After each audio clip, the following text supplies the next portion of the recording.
What's up, everybody? Trevor Sikkema here for another episode of TDN's live mock draft series. I'm not alone for this one. I do have a guest. It's Mr. Joe Marino, the one and only from the Draft Network. Normally, it's a very remote thing, but we are here together, Joe, because we are in, I almost said Miami, and that would have insulted the good people of Weston, Florida. We are in Weston, Florida, near the House of Athletes facility for their regional scouting combine, which has been fun. We're one day into it. Joe, what'd you think of today? Today was fun. You know, you think about Brandon Marshall, like a yoked up physical wide receiver. Yes. And of course, we get 3 wide receivers that put up over 20 reps at 225. I know. If you're going to show up to Brandon Marshall's facility and you're a receiver, you better be swole. Yeah. And Brandon even got on the bench himself, which was pretty cool. Good. He completely cold. Yeah. I mean, he said that he hadn't lifted in 3 months because I think he said he actually got COVID-19 at one point, and so it was really hard for him to just like train, and he's kind of really started to get back into normal. Dude threw up 16 reps, and like he could have kept going, right? You know, he probably could have done 20 if he wanted to. We're not here to talk about Brandon Marshall's reps on the bench press, even though they were very impressive. What we are here to do is a brand new full first round mock draft. That's right, everybody. I was going to do a 7-round mock. Joe's a big Bills guy. Yeah. Figured I could help Bills fans out there do a full 7-round Bills mock, and I would have picked for another team, but can't do that. We got a TDN scout here, and he knows everything about it, so we've got to go all 32 picks. We've got to give something for all 32 franchises, and I say that. Maybe we'll mention Seattle and LA and Houston in there. Maybe we'll get them in there. But we're going to talk about targets now in the month of March, which, man, not much time until the draft. Spoiler alert, though. Oh, hold on. Wait, are people going to tune out? Well, is it that bad of a spoiler? If they don't want to know today what's going to happen at the end of April, they should tune out. But if you're fine with knowing exactly how the first round's going to unfold, then keep watching. So you're saying that what we are going to discuss here tonight is going to be exactly correct with all 30, especially before free agency. That, you know, it really gives us an extra layer. All right, let's get to it. We wanted to try to get through this one with a little bit of pace. Last time I was on here doing a first-round mock draft with a TDN scout, it was Kyle Krabs, and I loved it because I love picking Kyle Krabs' brain, but Kyle and I are two people who love to hear ourselves talk. So I think that one was about a 90-minute episode. This one won't be as long. We'll be running through it. Joe, do you want to go through the odds or the evens? We can alternate. I think that's always the best way to do it. We go even so I can pick for the Bills at 30. You also make sure you don't ruin that. You also then have to pick for the Buccaneers at the end because, of course, if you happen to miss it, the Buccaneers didn't win the Super Bowl this year. Is that 32? That's the last pick. Is that what happens when you win the Super Bowl? I have no idea. Yes, it is. Okay, cool. Yeah. So, all right, that means that I am starting with number 1 overall. Am I going to make it spicy? No, I'm not. No, I'm not. Joey, he was worried. Did you guys hear the worry in his voice? Well, because I joked about doing it in the elevator on the way up. I'm like, and then you're like, no, don't do that. No, I'm not going to do that. Trevor Lawrence is the pick. Jacksonville Jaguars had their eyes on him. It didn't matter who they were hiring as their head coach or what they were doing with any of the coaching staff before, what they were doing with the roster. It doesn't matter what they're doing in free agency. They're picking Trevor Lawrence number 1 overall. So that's what I'm going to have them doing here. All right, I got the Jets at number 2 overall, and there is the option to stick with Sam Darnold. However, I think Sam Darnold needs a change of scenery, and I think that the Jets need a new direction at quarterback. And Joe Douglas, the general manager, he didn't draft Sam Darnold. The head coach, Robert Saleh, he had nothing to do with Sam Darnold being a New York Jet. Time to move on, get an asset for him, and go in a new direction at number 2 overall. To me, QB2 is Justin Fields. Ooh. Predictively, I have a feeling they're going to go with Zach Wilson out of BYU. So that's going to be the pick, giving them a guy that, I mean, when you watch Zach Wilson, there are times where you just got to lift that jaw up off the floor because he makes some crazy throws. He's fine. And you think about where the NFL is trending with needing that quarterback that can win off script. You get that from Zach Wilson. I know that there's only 1 year of top-level production, but I think this is the flavor that the NFL is buying right now. And so as much as I think it should be Fields, I think Wilson will be the pick. I mean, I think Fields is so good. I mean, I think that the people who are, 1, talking about his progressions, 2, talking about him as being something beyond a top 10 pick are just, I think they're out of their minds. I think it's wild. I think that Justin Fields is an extremely talented quarterback, but I also I think the same thing about Zach Wilson. So, I mean, these are 2 very, very exciting quarterbacks. And so I don't really have a problem with anybody who puts either of them at number 2 overall for the Jets. Number 3, Miami Dolphins. We normally do trades here. Because do you think that Miami is going to stick at number 3? Miami should not stick at number 3. Okay. Do you have a team that you think should move up to this point? Carolina. That's the one that we consistently make. Yeah. I feel like we do it a lot. And so obviously you do mock drafts for the fun of it, but we do have to do it completely correct. We have to get all 32 picks because we said that at the beginning of the show. Yeah. So we've seen how aggressive David Tepper and Matt Rule have been. So we'll do a trade. Okay. Let's do a trade here. I think that this makes the most sense. We'll move first rounder this year. Yeah. First rounder next year. Yeah. More. You need more. But like, what are we thinking here more with day 2 picks? Well, this is always the question. The parameters that I always go back to is in 2016, I think the Bills moved from 9 to 4. Okay. For Sammy Watkins. It cost them 9, their first round pick the following year, and a 4.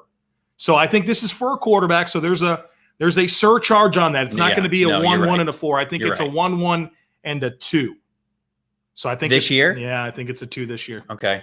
Wow. And they should pay it. They shouldn't think twice about it. Man, it's 5 spots. 5 spots, but you're in striking range to get that quarterback. Ideally, you're not in this type of position. And Trevor, I don't want to get ahead of ourselves. I'm not really that high on the guys next year at quarterback. I think this is your chance to go get that quarterback. Do it. Go get – well, I hope you make the right pick. But Rob's got it here where the Dolphins are the ones offering back. And obviously, I think that they're saying that the second-round pick is too much. Like Carolina wouldn't pay the second-round pick. But they would.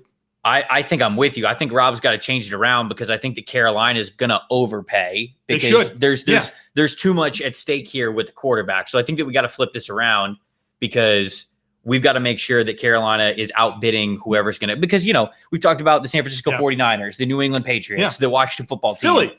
I mean, no doubt about it. Yeah. We didn't even mention Philly, but Philly's in there too. Let's do this then. Let's send the offer. Let's make it happen. Let's get Carolina on the clock at number 3.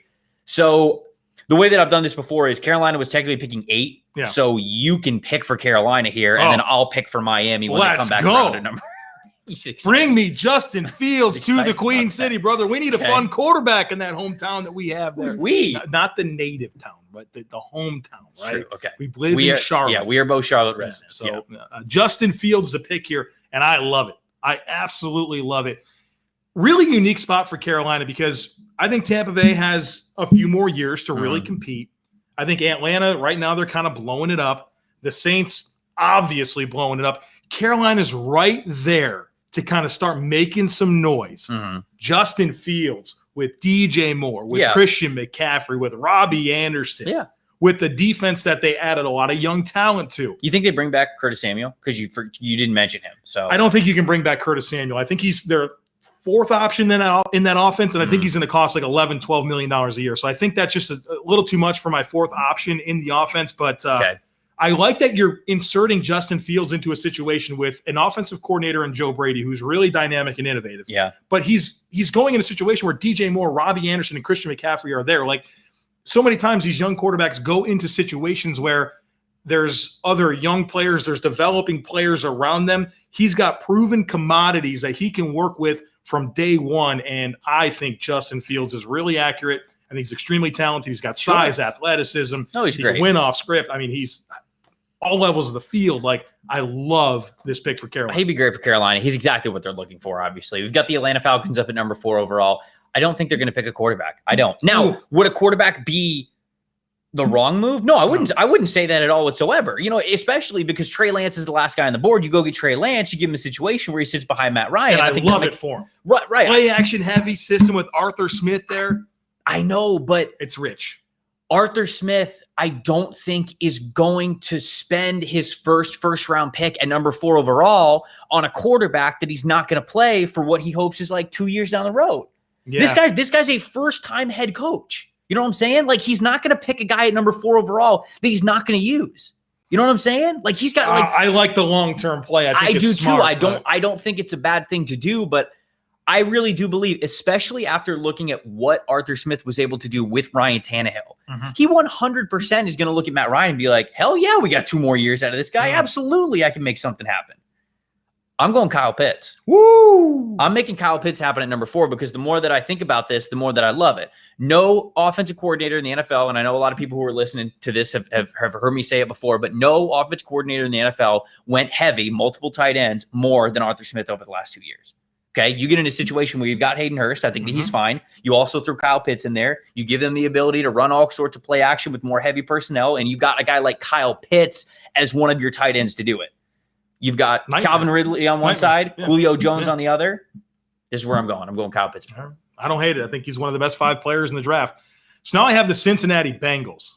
And you can make a case for Jamar Chase here, right, to reunite him with Joe Burrow. Right. And that's fun.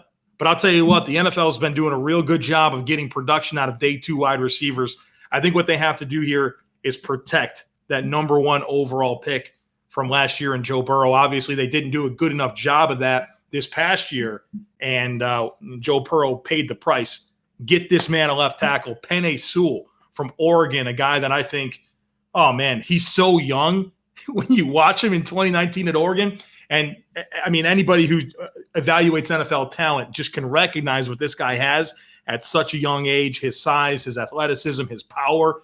The ceiling for this guy is unbelievable. Give Joe Burrow the blindside protector and stop fooling around with this young man's health. Give me Penei Sewell to the Bengals. Somebody commented and said, "Weird lighting, fellas. Yeah, it's a romantic mock draft. I don't know what to tell you. We're trying to make do here in the little hotel that we got, and it's a romantic mock. I think that's the only way we use it. We got romantic lighting. It's a romantic mock. We get the Philadelphia Eagles up at number 6 overall.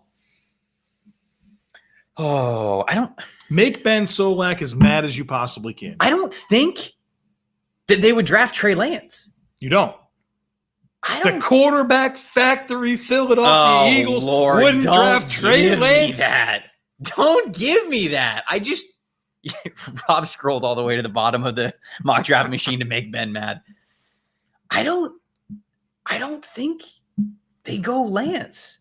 Like if Fields was here, I think they might go Fields. They shouldn't go Lance, but I don't think they're going to go Lance. That's fine. Let's go Jalen Waddle. Ooh, okay. Let's do Jalen Waddle here. I know that it was kind of the same sort of speed element that they were hoping that they were getting from Jalen Reagor, and I don't think that they're going to give up on Jalen Reagor by any means, but you said this to me last night. Yeah.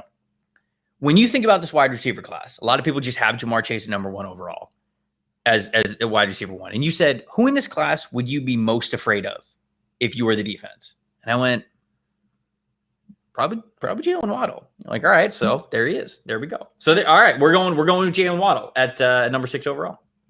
I'm up with the Detroit Lions at number 7, and I think we learned a lot about the Detroit Lions when they gave that money to Tyrell Williams. Not that it was like a clean $6 billion, but the fact that they jumped on that so quick. Tyrell Williams is released.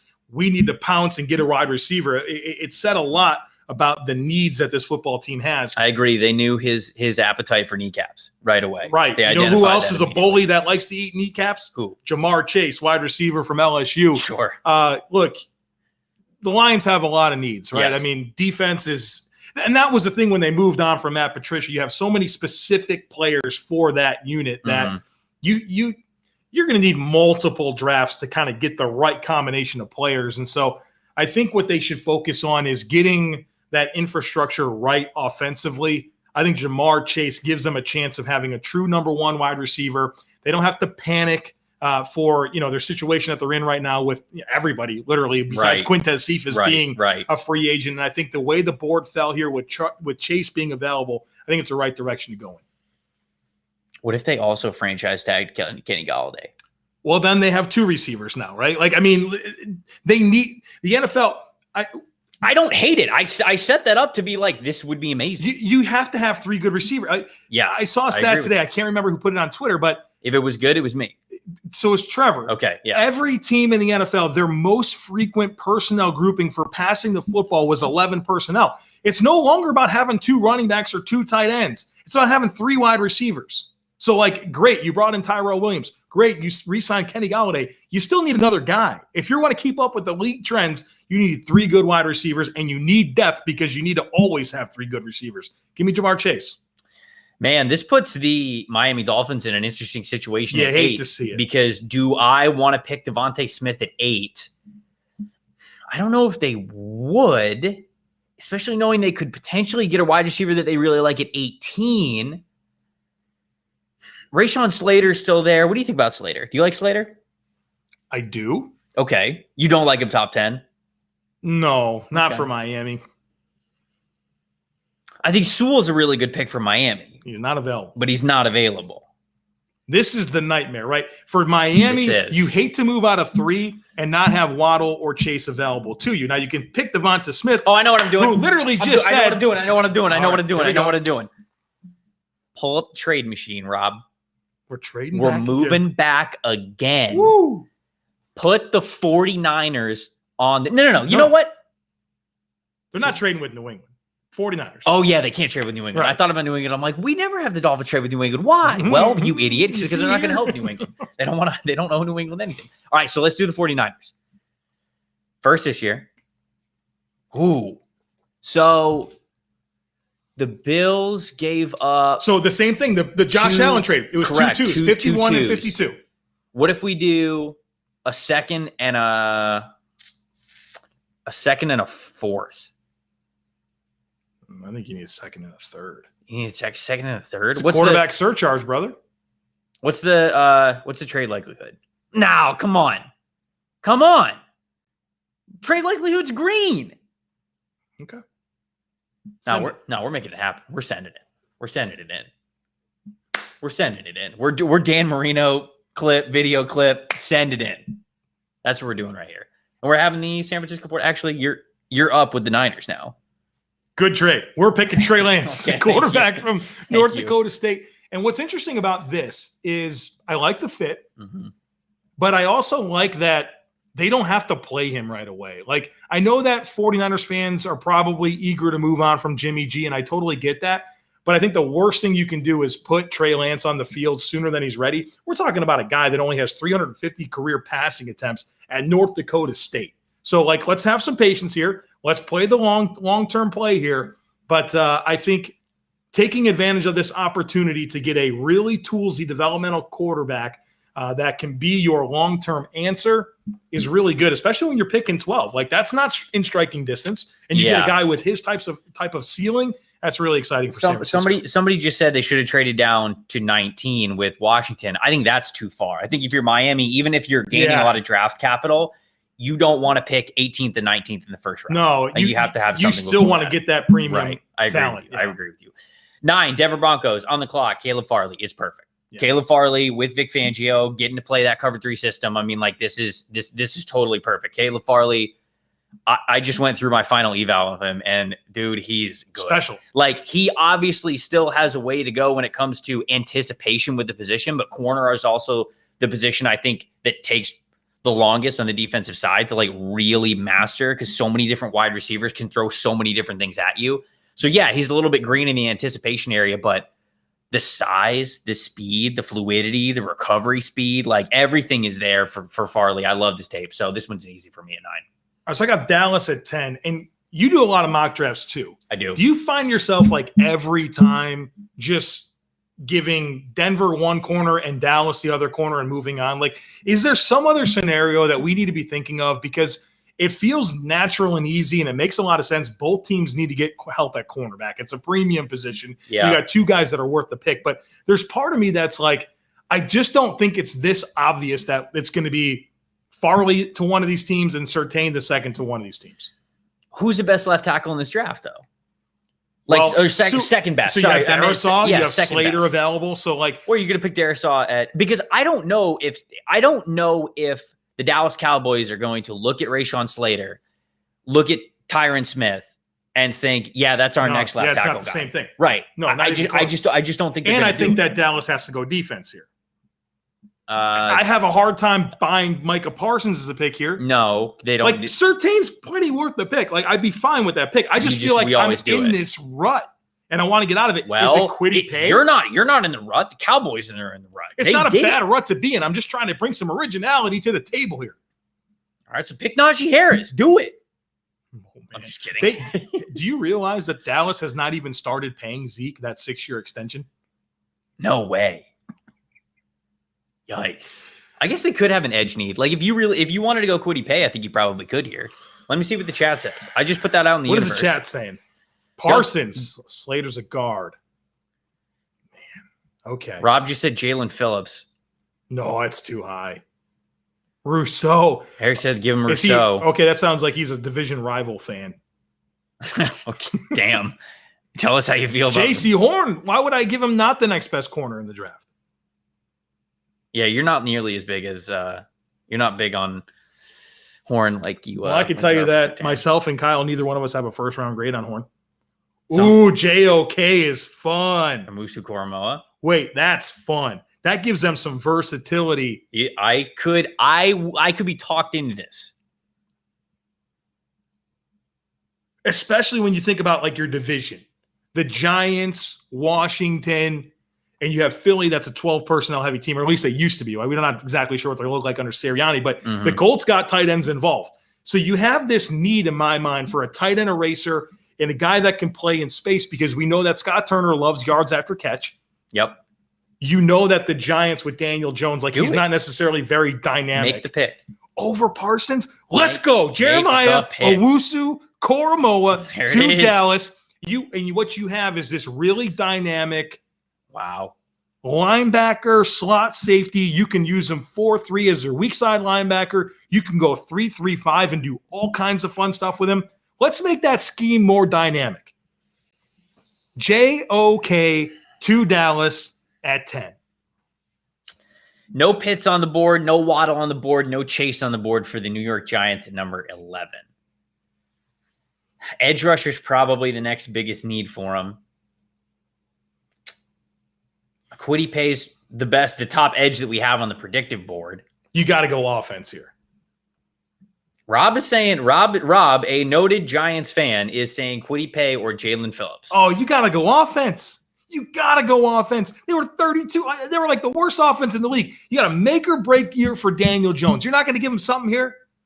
Why are you? Your defense was good last year. Why are you yelling at me? Because I get yelled at by people for this. Kidding. So draft dudes, man, we've got some Giants fans that are pretty spirited. Yeah. And they got like for so long, we were like stuck giving them pay like every time. And they're like, do you not realize that the defense is good and the offense is bad? And you have Daniel Jones in a make or break year. All right, Devontae Smith. Send it. Do it. Love it. We're doing Devontae Smith. That's all the convincing I needed. I don't even know what team's next, but I'm picking for You're up with the I'm actually up with the Dolphins. Okay. Because they were the odd team that we've traded back now twice. So the Dolphins are up for the first time here. Wide receiver, not looking great. Oh no, this has to be Parsons. Yes. Has to be Parsons. Absolutely. Yeah, no question about it. This has to be Parsons. Parsons is too perfect for him. They need that Mike inside guy to be able to play downhill, who can go sideline to sideline. Like all the versatility in the world as a former pass rusher. Yeah, you're right. Flores and you open up things with Baker too, Jerome Baker, and like he needs a running mate anyways. Yep. I like it. And you still you have to feel somewhat good about this if you're Miami. You traded back twice, and you still get what I think is one of the best 10 football players in the draft. I agree. I fully agree. There's nothing to be mad about. I was watching Parsons' film, and I just finished it up, and the progression that he made from the beginning of the season to the end in 2019, of course, he didn't play in 2020. So ending with that Memphis game, what he did and the speed at which he played linebacker as the year went on was crazy. And it just showed you that it wasn't a fluke. He didn't just have these splash games that were good here and there. Like he progressed and he became a better football player. And then he became what I think is a top 10 player in the class. So Michael Parsons is 12. Now you're up at 13. Los Angeles Chargers at 13. You're not up at 13. I'm up at 13.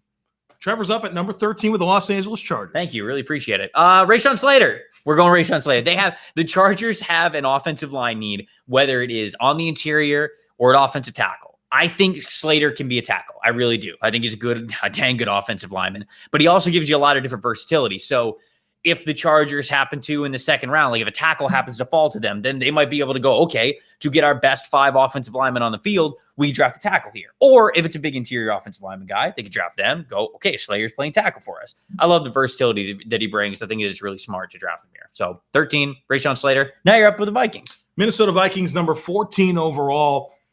I think we got to focus on the trenches here. And there's a big part of me that would love to go Kwity Paye from Michigan, the edge rusher. I don't think there's an interior defensive lineman worth this pick, but dude, they have had issues at offensive line for so long. And part of that's because they've made investments that have not worked out. Mm-hmm. I love Elijah Vera Tucker, the offensive lineman from USC. Yeah. And I think when you're focused on getting your best 5 out there, he gives you that flexibility to play tackle and guard. He does. I like him best at guard. Left guard has been a problem for them. They can't continue playing Dakota Dozier in that spot. I think it's making Garrett Bradbury a worse player because he doesn't have a good left guard. So give me Elijah Vera Tucker here. Perfect fit for this zone rushing attack. You got what's your engine? What's your engine if you're Minnesota? It's Dalvin Cook. We want to make sure that Dalvin Cook can be the most productive version of himself. That starts with having the right lineman, because if you're going to run inside-outside zone, like that ability to get the backside cutoff, that ability to set the point, like pin and pull concepts, give me AVT, and let's get this left guard thing figured out once and for all. All right. Patriots at 15. I've liked the corner idea here because they floated around trading Stephon Gilmore at the deadline last year, and now he's entering in the final year of his contract. The defensive around him is also decently up there in age. I mean, like, they have some depth corner guys who have played here and there, but I would say like the best secondary players on the team, I feel like, are still big-time veterans. So you're wondering if a big change is coming there. Patrick Surtain happens to still be on the board. We haven't picked him. I think he's a good scheme fit. I mean, for New England with J.C. Jackson and Jonathan Jones, like 2 young corners that I think can play, it would give me some reservation, but I think like you still need a slot, so you can still keep one of them in the slot. And I think Surtain is if you want to play bump and run press coverage, like that's tailor-made. Like he's going to tackle in the run game. He's a perfect Belichick corner. I totally get it. Right. And that's why, like, with him on the board, I'm really thinking about it, but they need offense, man. Right. But they have to get a playmaker. Is there value here? That's up to you. Yeah. Would they trade back with anybody? Would anybody be looking up to? Well, Mac Jones is available. Is there anybody that would want to come get Mac Jones? Would Washington come do that? Would Chicago come do that? Maybe. I mean, it might. Both fan bases would hate us if we do it. I mean, do they just go with Rashad Bateman here? I mean, this is a really tough spot. Maybe they should pick Mac Jones. They need a quarterback. No, I'm not picking Mac here. I'm picking Rashad Bateman. Okay. I'm going offense. I think I got to go offense for the New England Patriots. There's just too big of a playmaker need, and I get it. You wish it was a better wide receiver. Well, that's probably insulting because Bateman, I think, is really good. I think, you know what? I take it. I take that back. Bateman gets a bad rap. He's worth it. He's a top 20 player in the draft. This is a fine pick. Worth it. The problem with where you struggle and where anybody should struggle with slotting receivers to New England is that they don't have a great track record of drafting them, right? So they've not really proven that ability to develop and get maximum production out of a rookie or a draft pick that they invest at wide receiver. Their best players have been guys that they trade and bring in from outside the organization.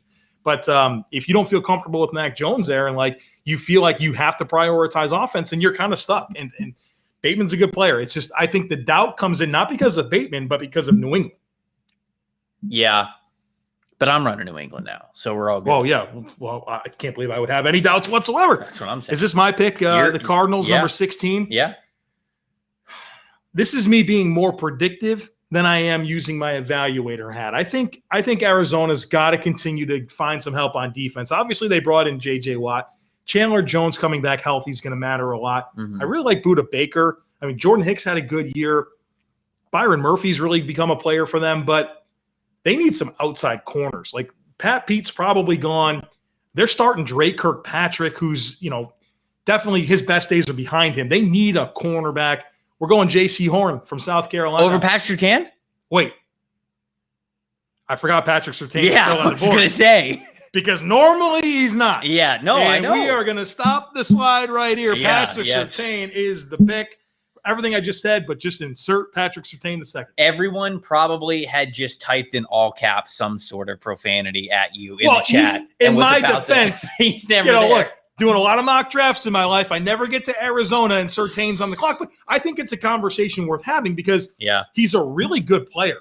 Surtain's a really good football player. Press coverage, ball skills, he tackles. But he's just not that dynamic of an athlete. He just isn't. I think that there are other corners that just have a better athletic profile. And teams are going to discriminate against that. Like they just are. So like it seems crazy that he's available here. I don't know that it is that crazy. 17, Las Vegas Raiders. I'm honestly thinking about Zaven Collins here for the Raiders. I don't have faith in the linebackers they have. But would they do it? No, I don't think they would. Because they've got the edge need, but also it doesn't fit the mold of like a Gruden Mayock pick. Like he's a small school player that. Yeah, but he's huge. Gruden would be one of those coaches to subscribe to big people beat up little people. So give them pay, get the position that they need more. Like I'm just wondering what would the Raiders do here? Rod Marinelli's their D-line coach. Give them pay. No, I mean, do what you do. Like, but this would be a sprint to the podium pay for me. Now let me see edge rushers, Rob, just to refresh me of who I got here. You got them all. Oh yeah, we haven't picked one yet. Oh man. You're right. I think they would go edge. All right, fine. We'll do Kwity Paye. We'll do because I don't think I think Gruden would be really interested in Jalen Phillips because of the talent. I think Mayock would talk him off the ledge. Like I think Mayock would be like, dude, you cannot take the risk on this guy. Right. We have to. They got to hit. We have to hit. Yeah. And like you know what you're getting in Kwity Paye. He's going to be a good edge player. So I think he's unbelievable. Yeah. I don't think they're going to swing on Jalen Phillips. So we'll go Kwity Paye here.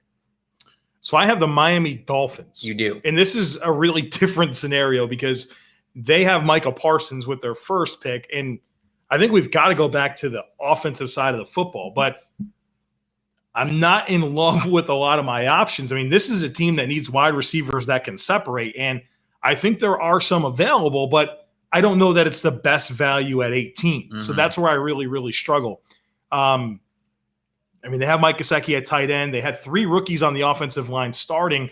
I really like the value of Christian Darrisaw here. He's only played left tackle for Virginia Tech. So that's what's interesting. And you just drafted Austin Jackson. I don't think Austin Jackson should prevent you from going after Darrisaw. And I think like you can move Robert Hunt inside and him and Kinley can be your interior guys. Yeah. I mean, you just gave that money to Eric Flowers, which is unfortunate because he was way overpaid, and I don't think he's an answer for them. Right. They really have a need at center.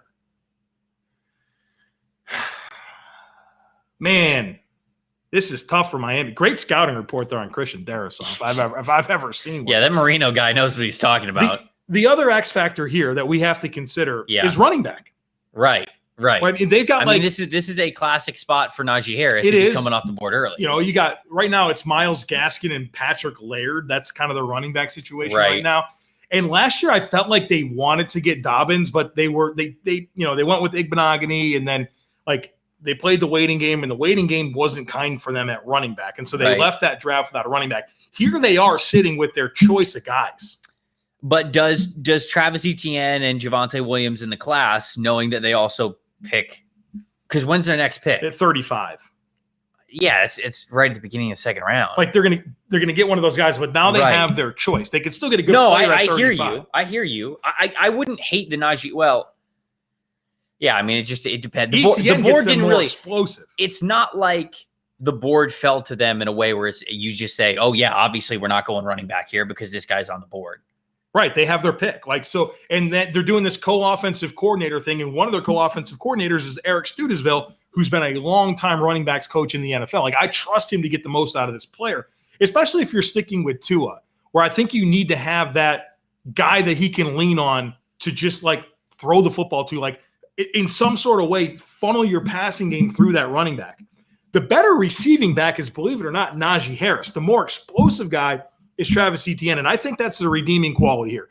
Let's go with Travis Etienne, the running back from Clemson. At 18? Yes. Here? Okay. Yeah, he's explosive. He creates big plays. And went with Tua, like sort of limited when it comes to physical gifts. Like you have to find ways to get explosive plays. Mm-hmm. And maybe the best way for them to do that is have a guy like Travis Etienne that can create some space for himself, get him going on the edges. I think from a spacing perspective, what you can do in terms of RPOs and like just things that you can do at the mesh point where, I mean, that was a big part of what happened at Clemson with Etienne and Trevor Lawrence, obviously a different dynamic, but because Tua doesn't have the arm talent that's really going to give him access to everything on the field, having a guy like Etienne from the RPO perspective and then like what you can build off of that is going to help them create some spacing and some explosive plays, in this scenario where they're rolling with Tua. So give me Travis Etienne here for those reasons. Sean's shocked that you're drafting a running back in the first round. Sean should also take inventory of the team I just picked for. And I'm being predictive here. Like, this is not just Joe Marino's evaluation of what he would do. I mean, I think Miami's in a tough spot at 18. I probably still would have gone offensive line because if you think that you can make an offensive line upgrade, you probably should, especially like with them having the pick at 35. But I love the depth at offensive line this year. I don't love the depth at running back. Okay. Yeah. Like, I think there's a good chance that the top 5 running backs in this class are Etienne Harris, Javonte Williams, Michael Carter, and Kenneth Gainwell. Sure. Like, that's not Dobbins, Akers, Taylor, Clyde Edwards-Helaire caliber. Like, backs. Like, it's just different year. If you really want Travis Etienne, then you would go get Travis Etienne because there's nobody like him. I think I made a compelling case. I think you did too. And it's one mock draft. And if people hate you for it, then we'll move on with our lives. They hate you for it. 19 now, Washington football team. I got to go Mac Jones here, right? I mean, until the Washington football team, Ron Rivera gives me a reason to think they won't take a quarterback, you have to have them taking a quarterback. They're in the same situation that Chicago is one pick later at number 20. You can't go into the season. You cannot go into the season with the same quarterback room that you have right now. So until free agency comes and goes and until they do something from it, I can't make a different pick here. We didn't have them trading up for Mac Jones because I'm a little hesitant about that, but them sitting in 19th, he's still on the board. Mac Jones to Washington. Scott Turner offense. It's yards after catch. It's scheme throws. I mean, it's shots. Like, if there's a place where I think it can work, it's there. Sure. So, I mean, I wouldn't do it. But, I mean, we're putting on both the forecaster and evaluator hat here. All 32 of these picks are going to be completely correct, as you said. As we said. Yeah. I don't know what team I have. Is it the Bears? Bears are up, and it's my turn to make a pick? Yes, it is. Oh, I like how this has unfolded because I can help this offensive line. And I got Sam Cosmi. I have Christian Darrisaw available, and the pick's going to be Christian Darrisaw, who I think is the second best offensive tackle in the class. And, Chicago needs a lot of help on offense. I can't fix them all with this pick, but at least I can give them a premium, boost at tackle with Christian Darrisaw. And there's other questions to figure out, but at least I got the left tackle thing figured out in Darrisaw, who I like a bunch. How confident are you that Tevin Jenkins could flip and play left? Brother, Quentin Nelson and Tevin Jenkins. That's what I want. With Jonathan Taylor running behind it. Right. This is what I want with the Carson Wentz might get it turned around, man. You went a little John Gruden there. Well, those are some maulers. Those are some maulers, man. There will be space. I might be able to average 2 yards a carry behind that. Your John Gruden impersonation feels like sometimes it's less of a John Gruden impersonation and it's more of a Frank Caliendo doing John Gruden impersonation. That's probably a good way to put it. Put on the face. I'm going to go with Tevin Jenkins here. I understand. I see you Colts fans.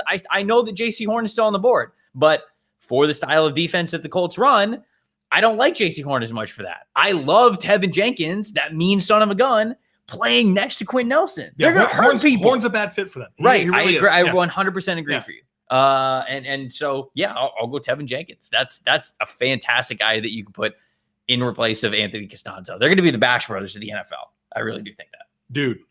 There's going to be bodies on the ground. Yeah. Finishing is non-negotiable. Jeez, dude. You're up at 22 with Tennessee. Can you not get over the Tevin Jenkins? Nelson and Jenkins it's great. You can do some stuff with that. I have the Tennessee Titans. This is one of those situations where I know it's like pick 22, but this is edge no matter what. Like, they couldn't rush the passer last year. They failed to get a guy opposite Harold Landry because John Robinson's a good GM, but he had some whiffs last year. Hey, you talk about Isaiah Wilson, you talk about Jadeveon Clowney, Vic Beasley. There were key things that they had to address, and they struck out. Well, we got to go back to the well here. We got to get them an edge rusher. And I like for them a multiple front defense, a hybrid. I like Azeez Ojulari from Georgia, who gives them burst and bend and gives them that speed. You love Jeffrey Simmons on the inside. Yeah. And now you have really dynamic, bursty, bendy guys in Landry and Ojulari off the edge where you can kind of do some compression style stuff and then bring those slashers in Ojulari and Landry. We got to get some pass rush. I think Ojulari is the right fit here. All right, New York Jets up at 23. Could use an offensive weapon at wide receiver. None of them really fell to them. Could use a corner. No, I know J.C. Horn is there. I know. But I already knew J.C. Horn was there. J.C. Horn's also a bad fit for the Jets under a Robert Saleh defense. J.C. Horn's a press man cover. Right. Right. I know what I'd do here. Would you go edge? Yes. Yeah, no, I'm going edge too. It's Robert Saleh, man. You got to get an edge. I'm going Jalen Phillips. Yes, good pick. No, it's that's the obvious pick. I would have considered Ojulari because I really love him, but I even think that Jalen Phillips is better with Saleh's defense. So edge is important. They've got to add premium positions. As much as Jets fans yelled at me for my mock draft this week when I had them trading up to go get Travis Etienne, they made sure to let me know that they were devoid of premium positions. So now you get one here. You get a good pass rusher, maybe the most talented pass rusher in the class. You just hope you hit on it. I hate this spot for Pittsburgh. I really don't like it. I think Pittsburgh's a team that has more. About Sammy's right there.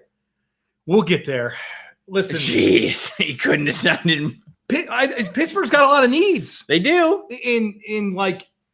I don't think Pittsburgh's ever been in this spot where things are about to get a little uncomfortable, right? Everything's always fine in Pittsburgh. They're always really, really good, but they're right up against it with Ben, who, I mean, Solak. He's the fourth best quarterback in that division. Ben Solak. Fifth best quarterback in the division is Ben Solak. Not bad, Ben. Not bad. They have Pouncey just retired. Yep. Villanueva's a free agent. Yep. Filer's a free agent. Okorafor's a free agent. Bud Dupree's a free agent. Yeah. You're tight on cap.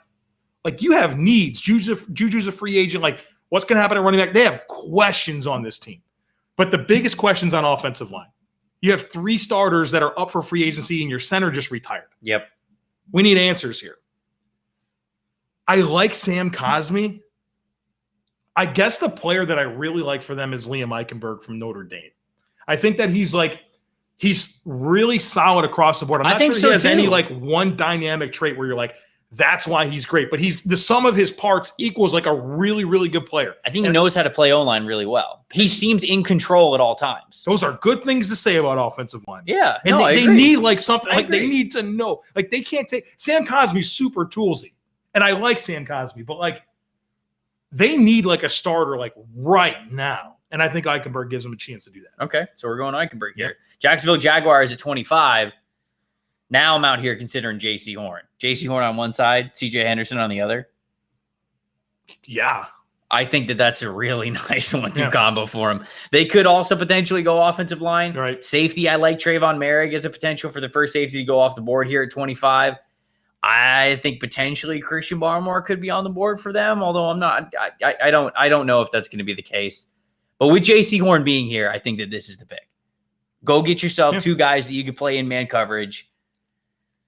Maybe, you hope. Especially with those pass rushers they have now. They pick Allen 30, and Jason. And they pick 33, right? They're the first. So, Merrick could be there. You could go J.C. Horn and Trayvon Merrick, and then all of a sudden you address a huge need as a single high safety that you don't have. Yeah. And you would give yourself, hypothetically, at least in the secondary, the ability to play really lockdown coverage. Yeah. Is your pick done? You're in? You're good? Locked in? Yes. Okay, so Trevor Morgan's not going to be there because he's the pick for the Cleveland Browns right here at 26. Oh, okay. Okay. Yes. You said that really fast, and I thought you said Trevor Moore, and I'm like, no, I don't know who that is. So Trayvon Merrick. Yeah, I think I'd love to give them a defensive lineman, and I think that they have a need for that. I just feel like the depth is there. Mm-hmm. You have your choice of safety right here, and I feel like they need that guy that's versatile, that gives them more options on the back end. Look at that division with what you have to deal with in Baltimore. Cincinnati with Joe Burrow and kind of what I think they're building there. You got to have this type of safety. And I think with them, they could play the depth game in other spots, but there's only one chance that they're going to have to get the number 1 safety in the draft. I think they pulled the trigger here. Okay. Baltimore Ravens at 27. Edge rushers. Let me see the edge rushers, Rob. Also could use wide receiver, but Rousseau is still there. I don't want to pick him Owa. Yeah, don't do that. No, I'm not gonna do that. Joe Tryon though. I'm intrigued. I don't, as much as I love the idea of them adding another tight end, I think 27 is too early for Freiermuth. I don't want to pick Freiermuth there. What's interior offensive line? Let me see interior line. Oh. White Davis, Creed, Humphrey, Landon. Let me see offensive tackle. We got any swing dudes here? Like we've talked a lot of players, but what do you think about Terrace Marshall? Do you like him? I do. I think he's good. I would be worried that he's the same exact profile that the Ravens already have. Like he's a guy who you ideally want to get vertical. I think he could play at different spots in the spots, or I think he could play it from different spots in the field. That's what I was trying to say. Yeah. But like, if I'm the Ravens, I mean, like I'd rather have Rondale Moore. Really? I would rather have the underneath guy. You're sitting there too many times, either going super heavy and running or playing play action, or you're just looking deep. So I would Middle rather of the field. I would Marshall's rather a tear though. Like, and I think he's good after the catch, but I mean, I hear what you're saying with Rondale Moore. I do. I get it. That's the mold that I was more thinking of. Like if Bateman's here, I like it. How close do you think Marshall is to Bateman? I'll have Marshall ahead of Bateman. Kyle and I debated this the other day. I have Marshall above Bateman. I like them both. I like Marshall. Well, I'm not picking that, right. but that's an interesting note. What do we think about Jalen Mayfield? Because stay with me here. Orlando Brown obviously said the thing about him being wanting to be a left tackle, and right now the report is that it's not like he's demanding a trade. It's not like they've got to get him out next week or something. But if he really stands his ground here, they could pick Jalen Mayfield and get a good starting offensive tackle there. Now, if Orlando Brown, they can convince him to stay, then you could kick Jalen Mayfield inside, and he might be able to play a little bit of guard work for you. So I actually kind of really like this. Let's go Jalen Mayfield. I think that's a good selection for the Baltimore Ravens. You're up at 28? Yeah, Saints are another team I don't like picking for. You want to take this pick Terrace Marshall, we just talked about. I know, and I like Terrace Marshall. And there's a part of me that, like, I acknowledge that Drew Brees is not going to be back, and they're going to have a different quarterback.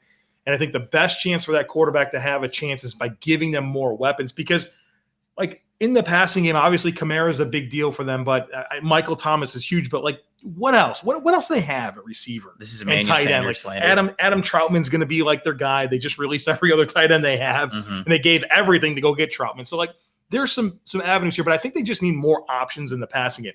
I like Marshall, but I think that there's a versatile component with Kadarius Toney from Florida that gives them a guy that can win after the catch. Sure. That, not that they need any help in the return game. Deontay Harris is unbelievable, but like, I think he, from a gadgety type perspective, to give them an X factor, to give them a chance offensively with probably an awkward direction at quarterback. I like this idea. So give me Kadarius Toney, wide receiver, Florida for the Saints. Okay, there we go. Green Bay Packers, 29. Zaven Collins is still here. And I'm really thinking about Zaven Collins. Who are offensive tackles? Let me see offensive tackles again. Oh, Cosme's still there. I actually really like that as well. Yeah, Rob's talking about Lindsley being gone, so interior offensive line. I mean, that could definitely be something. I don't know how you could take Landon Dickerson in the first round. I think he's really good, and I like him a lot, but, like, he plays in the trenches. You get hit every snap, no matter what. He's had injury issues. I don't know. Rob wants me to draft Wyatt Davis because his grandfather played for Green Bay. That's a Rob move for and sure. And then, right? Said in all caps, legacy. He's already thinking about the graphic he can put together, with a jersey swap with Wyatt Davis and then his father. Yeah. We're going Sam Cosmi. I'm sorry, Rob. I'm sorry. We're going to go Sam Cosmi here. Okay. Don't not like it. So do you want me to be predictive here or I want you to pick whoever you want for the Buffalo Bills at 30. Man, all the good players are gone. So I need to see the full board, Rob. You got a lot of linebackers left. I know. All right. Wow, Najee Harris is still there. Yeah, you know what? People want me to pick Najee Harris because I gave ETN to the Dolphins. Mm-hmm. Do I just redeem myself with this? Hey, let me tell you why I'm not. Is this redeeming yourself? No, listen. I want to be honest about this. The reason I'm not going to go Najee Harris because Brandon Beane literally came out and said it's unfair to blame Devin Singletary and Zach Moss for the failure in the run game this year. Like, why would he say that if he really felt like there was that was the problem? So I just don't think they're going to do it. I just watched this guy from Ohio State. Oh, here we go. Here we go. You picking Baron Browning in the first round over Zaven Collins, over Nick over Bolton? Zaven Collins for sure. Oh, for the Bills, yeah, both of those teams. Other teams I would disagree. Let me see the offensive tackles. Raduns, Leatherwood, Hudson, Carm. Those aren't first round players. Show me the guards, interior offensive line. Davis is there, and you got all the centers you want. Players. Jeez. Are you doing it? You said that you were going to do this like 30 minutes ago. Show me the edge rushers. Oh, now you're just you are torturing everybody. Greg Rousseau is still there. He is. Joseph Osai is still there. Yeah, not a chance he's going to my first round, brother. Okay. All right, I got it down to two players. They're Gregory Rousseau and Baron Browning. Which one do you think brings more value to the Buffalo Bills? No. That's a bad question. I don't care what your answer is to that question. My real question is, which player helps you beat Patrick Mahomes? That's my only question. Well, so Matt Milano's going to walk. Okay. We going to play A.J. Klein next to Tremaine Edmonds and expect to handle the second level against Mahomes? You're not going to. I got to take Baron Browning. Okay. All right. There it is. That was the question that pushed him over the edge. We did it, folks. Because we would have been here all night. We broke Joe Marino. Baron Browning, they need a space coverage matchup linebacker. Baron Browning's 240 pounds. He's got unbelievable mobility. You could play him in the overhang. You can play him in space. He can win in man coverage. He's really good in terms of landmarks and just like playing in coverage. And that was the problem is Patrick Mahomes manipulated Tremaine Edmonds and Matt Milano so badly in that AFC Championship game with his eyes and just threw it to where they vacated space. Like, you needed to be more disciplined in that. And so, like, if the mission is beat the Chiefs, I think they have to find more organic pressure, which I think Gregory Rousseau can give you in 2 years. I can get plus linebacker play right now from Baron Browning. That's a pick. I'm proud of you. Well, ideally we would trade back, but are we really going to start no, of course doing not. Those gymnastics right now? Not. You know what I mean? No, absolutely not. Kansas City Chiefs at 31. Zaven Collins, send it in. Send it in. They need a linebacker. He's a freak.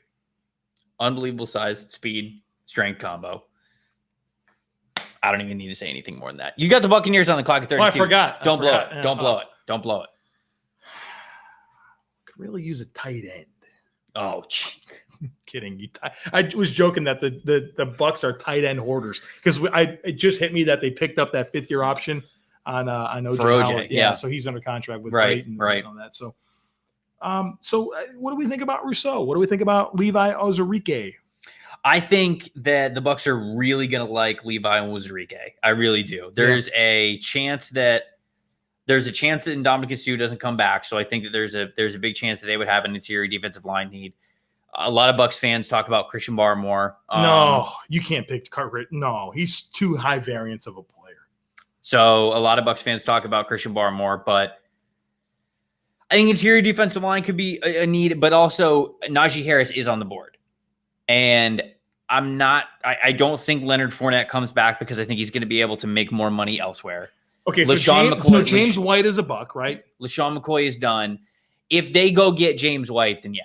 Then they can probably roll with Rojo and James White, and they don't have to draft a running back. Find some other hammer late in the draft to do that. Right. And eventually, like Keyshawn Vaughn was a 3rd-round pick for this team. Right. Here's my problem with Levi to Washington. Like, where are we playing him? Like, where are we playing Levi Ozarike? I think he's a 3-tech. 3. Yeah, you're playing him at 3. Vita also gives you a lot of flexibility to do whatever you want. Vita commands basically 2 blocks no matter where he is. Whether you're playing him at 0, 1, 2I, it doesn't matter. whether you play him at 5 tech. Like Todd Bowles just loves getting creative with him because wherever Vita Vea is on the defensive line, like they have to point to him. They have to be like, if we single block this guy, the play is over. And we think Sue's probably gone. I mean, Sue's also made like $1 bazillion in his life. Like, why wouldn't he want to come back and play? So that's the thing is that everybody asks me, the Bucs, everybody says like the Bucs can't bring back everybody, but every single Bucs player that talks goes, yeah, I want to be back. And also everything that we heard out of the season was that this team loves playing with each other. They are unselfish dudes because they obviously won a championship for So, it. like, what is Sue going to go try to chase like $4 more million to play for a bad team? Sue would have to take a 1 year, $3 to $4 million deal, which he has played the last 2 years on an $8 million deal and a $10 million deal. So that's a significant pay cut for him in what would probably be the final year of his career. Well, in either case, you need a long-term play there. Sure. Yeah. You're happy with Levi? How do you say his last name? Onwuzurike. That's the pick. Yeah, I really do think that would be a good pick. All right. You did good. I'm good. Thank you. There we go. Well, there you go, everybody. That was the full first round mock draft that Joe and I did. Did we do it in under an hour? We did it in under an hour. What's the exact time? We got 3 minutes to spare. Oh, wow. You want a thumb war or anything like that? Or? No, absolutely not. Okay, cool. That'd be weird. Well, we already have the romantic lighting going on for this mock. All right. That was a weird suggestion. That was kind of a weird suggestion. Rob is scrolling the final picks that we have here. Appreciate you guys tuning in with us, especially for the extended edition. We normally don't go an hour long on these Thursday ones, but we had Joe in the house. We were in the same spot. We didn't have to Zoom for this one, and so we wanted to make it exciting. We wanted to give you guys a full first round mock draft. We are going to be posting all sorts of workout updates, videos, pictures from the on-field workouts, which are happening tomorrow right here in Weston, Florida. We're doing that for a lot of the prospects. They're here doing House of Athletes scouting combine. So we're going to be doing that all day tomorrow. Follow the Draft Network on Twitter. Follow us on or subscribe to us on YouTube. That's where all the videos are going to go. Make sure you're following us on basically everywhere you can. You don't want to miss a lot of the information, a lot of the workout results, and a lot of clips from that. We'll see you guys on Sunday for another live mock draft.